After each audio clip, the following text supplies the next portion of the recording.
Chegamos então à 20ª semana de leitura. Faltam só 5. Quem esperava por isso, não é mesmo? Passou até que bastante rápido, né?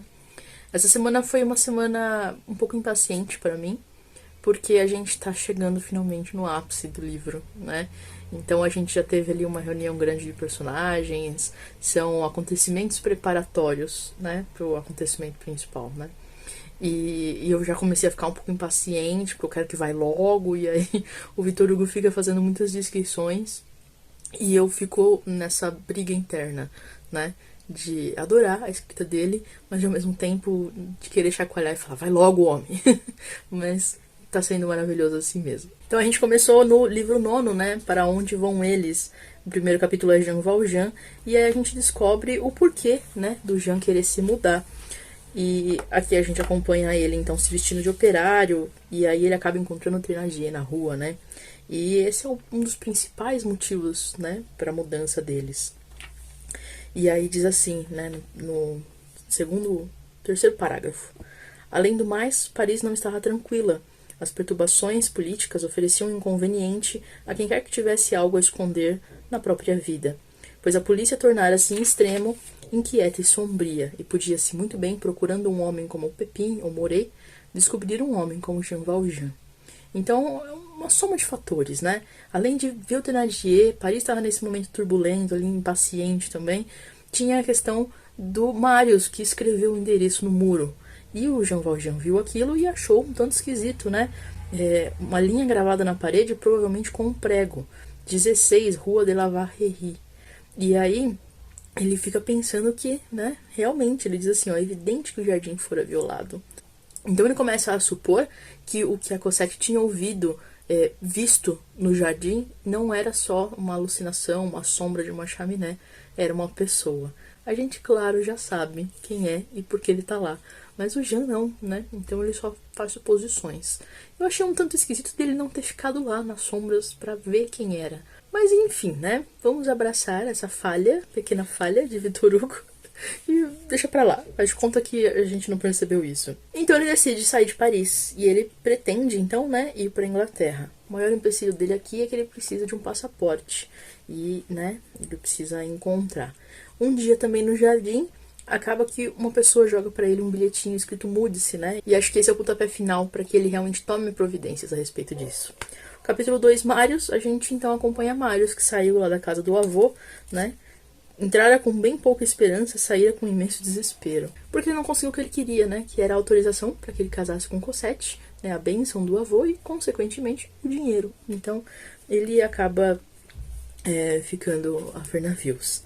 Ele vai para casa e acorda horas depois quando os amigos dele estão saindo, né? O Courfeyrac, o Enjolras, o Feuilly e o Combeferre estão indo para o enterro do general Lamarck.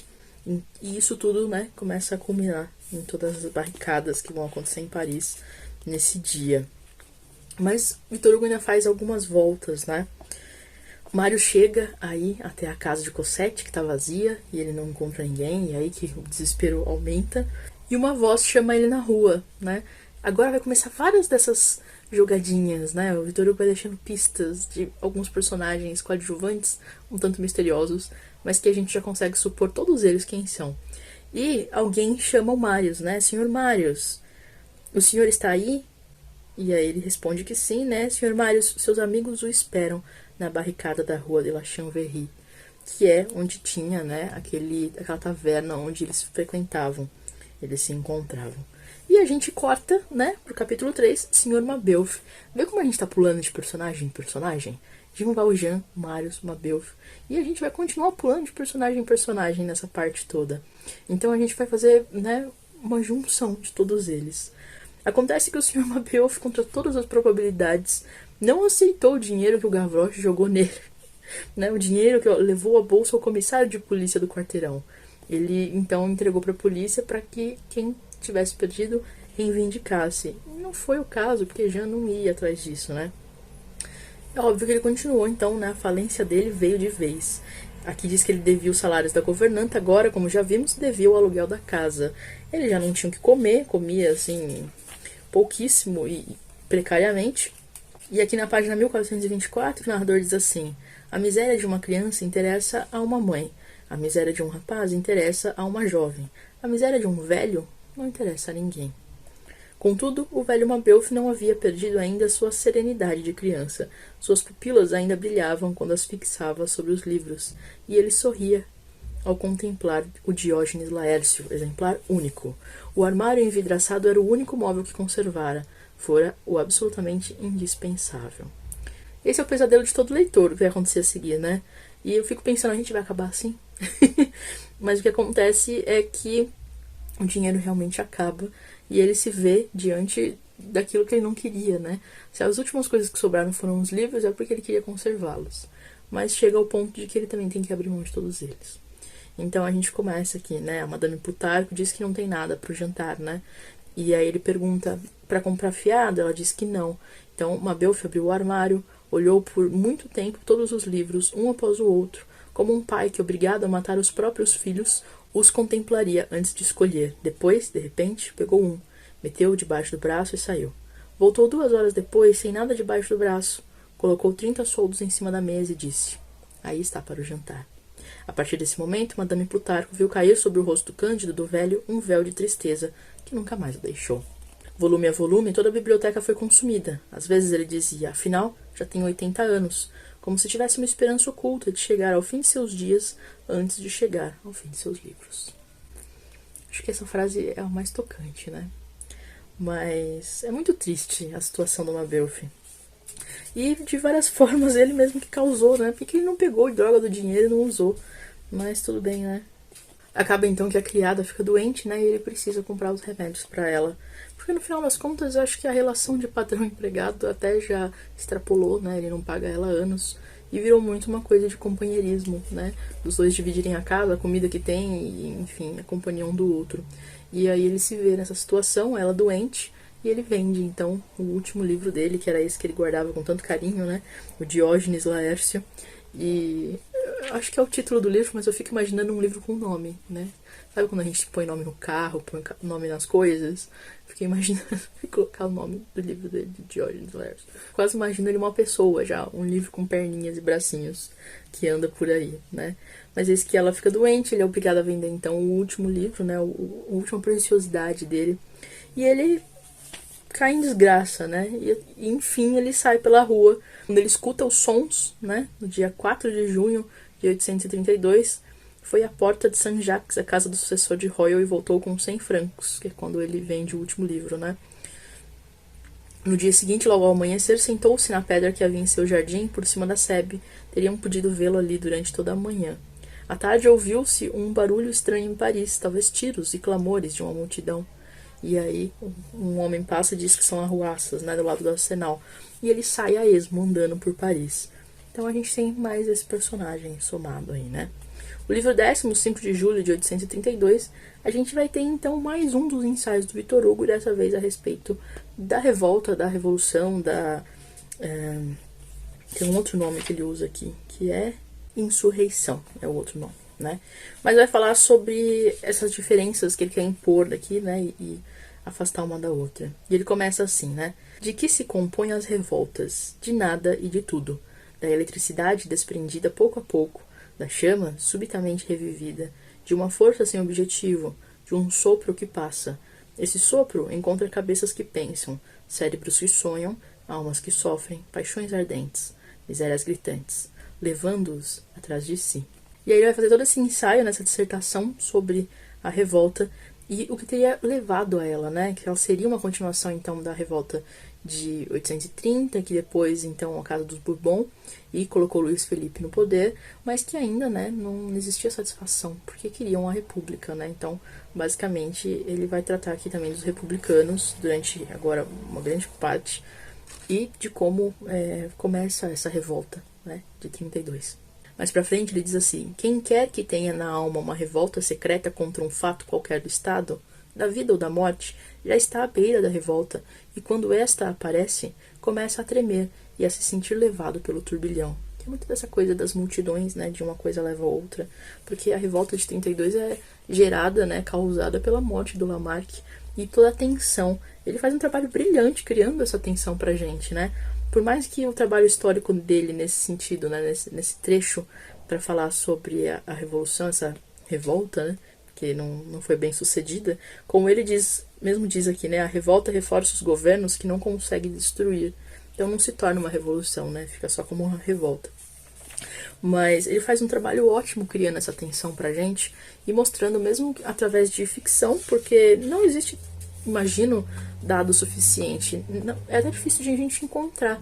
Se você chegou a procurar alguma coisa sobre a revolta de 1832, talvez você não tenha encontrado muita coisa, porque é um ponto bem específico da história da França. Provavelmente em francês você encontra muito material a respeito, mas pra gente em português ou até mesmo em inglês, achei um pouco mais difícil. Até cheguei a dar uma olhada, mas nada muito aprofundado. Então suponho que o Victor Hugo tenha preenchido lacunas, assim como ele fez em Waterloo, para construir a narrativa. Ele usou fatos históricos e preencheu as lacunas com ficção, apesar de querer dizer aqui que é um relato histórico real. Na cabeça dele, então a gente aceita. Mas continuando aqui, né, o capítulo 2 é o âmago da questão. Então ele diz assim: existe a revolta, existe a insurreição. São dois ódios, um justo, outro injusto. Nos estados democráticos, os únicos com bases na justiça, acontece às vezes que a fração usurpa. Então, o todo se levanta, e a necessária reivindicação do direito pode chegar até o uso de armas. Em todas as questões que dependem da soberania coletiva, a guerra do todo contra a fração é insurreição. O ataque da fração contra o todo é revolta.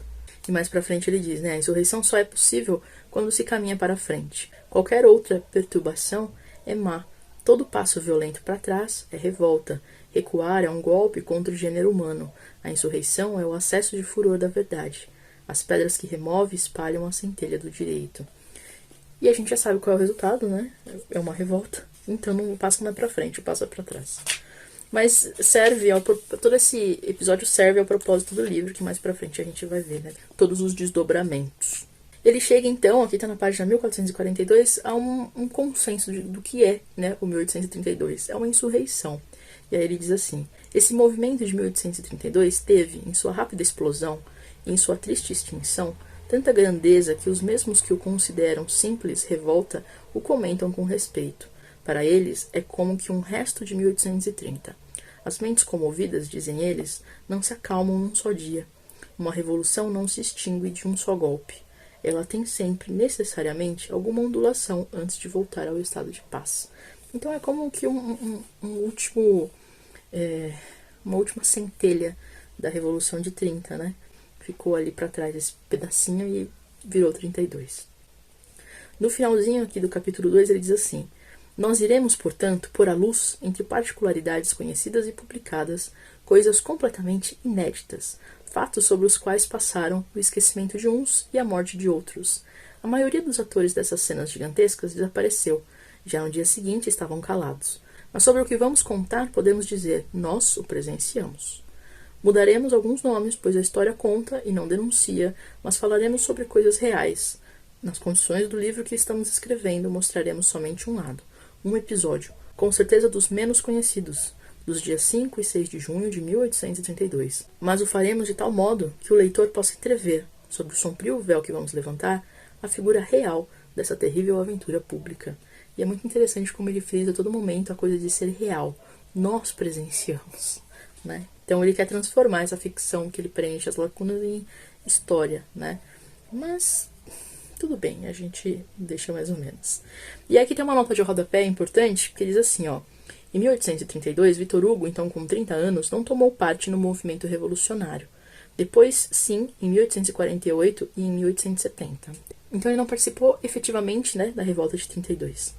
Estava então no auge da primeira fase da sua carreira literária, recebido entre os íntimos de Luís Felipe, ou seja, ele participava da corte, né?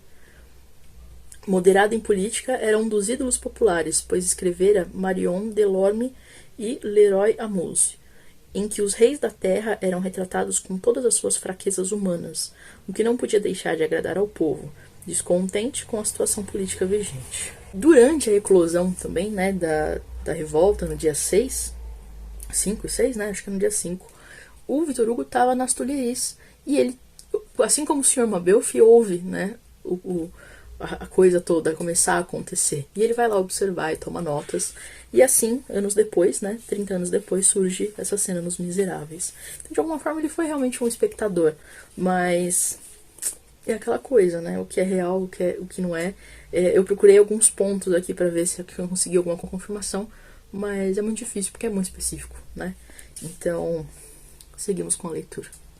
No capítulo 3 aqui, um enterro, ocasião para renascer, né? Ele vai dar o contexto, então, da situação, né, dessa eclosão, começando pelo enterro, então, do general Lamarck, né? Diz assim que ele era amado pelo povo porque aceitava as chances do futuro e amada pela multidão por ter servido bem ao imperador. Mais pra frente ele diz: sua morte já prevista era temida pelo povo como uma perda e pelo governo como uma ocasião. Foi motivo de luto geral. Como tudo que é amargo, o luto pode transformar-se em revolta. Foi o que aconteceu. Então, enquanto acontecia o enterro, né, que foi um evento, assim, gigantesco, o governo observava, né, o próprio narrador, né, o Victor Hugo diz assim, o governo observava com as mãos nos punhos da espada. E um pouquinho mais pra frente, o poder inquieto mantinha suspensa sobre a multidão ameaçadora 24.000 soldados na cidade e 30.000 nos arredores. Então, imagina a tensão, né? Qualquer coisa ali, qualquer fagulha ia transformar aquilo numa explosão. De várias formas foi o que aconteceu, né? Mesmo estando, né, os revolucionários, no caso, num número muito menor do que, né, a guarda real. Então, é assustador a coisa toda. Mesmo assim, eles seguiram em frente e enfrentaram com as barricadas, né? E se você for procurar o resultado de baixas, é muito próximo uma coisa da outra. E aí a gente vê que realmente as barricadas tiveram uma eficiência, porque pelo número de pessoas que tinham contra o exército, ia ser uma tragédia anunciada. E aí ele começa, né, a criar essa tensão toda. No capítulo 4, né, o antigo fermento, ele começa a contar, ele vai entrar em muitos detalhes, que eu não vou entrar, porque senão a gente vai ficar aqui por muito tempo, né, vocês já leram, então vocês puderam ver, né, na narrativa tudo isso. Ele também dá uma boa descrição de como estava Paris naquele momento, né, através de personagens caminhando, encontrando pessoas do povo mesmo, né, personagens bem representantes de uma classe geral, de pessoas sem nome mesmo, sabe? Uma coisa assim de representantes do povo. Chegamos ao livro 11º, o átomo fraterniza com o furacão, e a gente encontra quem? O pequeno Gavroche, né? E ele está indo à guerra. Ele viu toda a agitação, ele também está marchando em direção. E ele é mais um dos que vai se juntar, né? Com todo mundo ali no meio da caminhada rumo às barricadas. E ele se junta a ninguém mais, ninguém menos que os amigos do Marius, né? Os amigos do ABC. E lá pelas tantas, quando eles estão caminhando, eles se encontram com um velho que tá, né, vagando pela cidade, que é o Sr. Mabeuf. E a gente começa a recolher os personagens que ficaram perdidos por Paris e levando todos a um mesmo centro. O próprio Courfeyrac, ele reconhece o Sr. Mabeuf, porque ele ia com o Marius às vezes, né? E aí tem um diálogo muito bom, né? Sr. Mabeuf, vá para sua casa. Por quê? Vai haver barulho. É bom. Vai haver tiros, cutiladas. É bom. Tiros de canhão. É bom. Para onde vão vocês? Vamos derrubar o governo. É bom. Né? Maravilhoso. E seguiu, né, os garotos. Então, aquele velho maluco acabou indo também para as barricadas, gente. Eu nem sei o que acontece com ele no final, mas boa coisa não pode ser, né? Durante essa caminhada toda, eles passam na porta da casa do Courfeyrac, né? E tem uma pessoa esperando o Marius. E aí a senhoria, né, diz que é uma espécie de operário muito moço, magro, pálido, pequeno, sardento. E essa pessoa também se junta a eles, né? Então a caminhada continua. Até que a gente chega no livro 12º, que é o Corinto, que é o destino deles todos, né? Corinto era a taverna onde eles se reuniam e é onde acaba criando, né? Onde eles acabam montando a barricada para lutar contra isso. E aí ele vai dar toda uma descrição do local, das ruas, como o Victor Hugo adora fazer. Acho que para quem conhece Paris realmente faz toda a diferença, ou para quem está indo para, enfim. Mas para a leitura é legal, mas a gente não se encontra muito, né? Porque a gente não conhece a região, as ruas e tudo mais. A gente aproveita as descrições, né? Onde ele vai falar, tinha um muro, tinha a taverna, fazia com que a rua ficasse mais estreita, isso faz todo sentido. Mas que rua encontra qual, aí realmente a gente acaba perdendo, né? E aí parte dos amigos do ABC estavam na taverna, né? Eles já tinham passado o dia lá. E numa conversa entre eles lá, surge uma frase que é muito boa, que diz assim: eis que vamos retocar a Revolução de 830. Na verdade, está mal costurada, prende os movimentos do corpo. Então, nessa alegoria aqui do Victor Hugo, ela é muito perfeita, né? Pra dizer que não serviu muito bem, né? Não ficou do jeito que o povo esperava. Então, eles vão tentar remendar.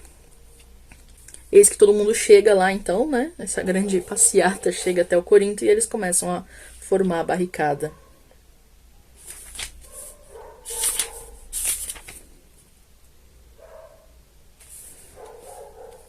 E aí, quase no capítulo 6, diz assim: todo esse trabalho foi feito sem contratempo, em menos de 1 hora, e sem que o punhado de homens valentes visse surgir uma barretina ou uma baioneta. Terminado o trabalho, hasteada a bandeira, arrastaram uma mesa para fora da taverna. Couferac subiu à mesa. Enjolras trouxe a caixa quadrada e Couferac a abriu. Estava cheia de cartuchos. Ao vê-los, os mais corajosos calaram-se, comovidos. Couferac distribuiu-os, sorrindo. Então, realmente, agora é esperar, né? E esse é o último parágrafo dessa parte, né? Depois de construídas as barricadas, distribuímos os postos. Carregadas as armas, postadas as sentinelas, sozinhos naquelas ruas terríveis por onde ninguém mais passava, rodeados por aquelas construções emudecidas como mortas, onde não palpitava um único movimento humano, envoltos pelas sombras sempre mais espessas do crepúsculo que se iniciava no meio daquela escuridão, e daquele silêncio onde se sentia que alguma coisa avançava, como algo trágico e aterrador, isolados, armados, firmes, tranquilos. Eles esperavam.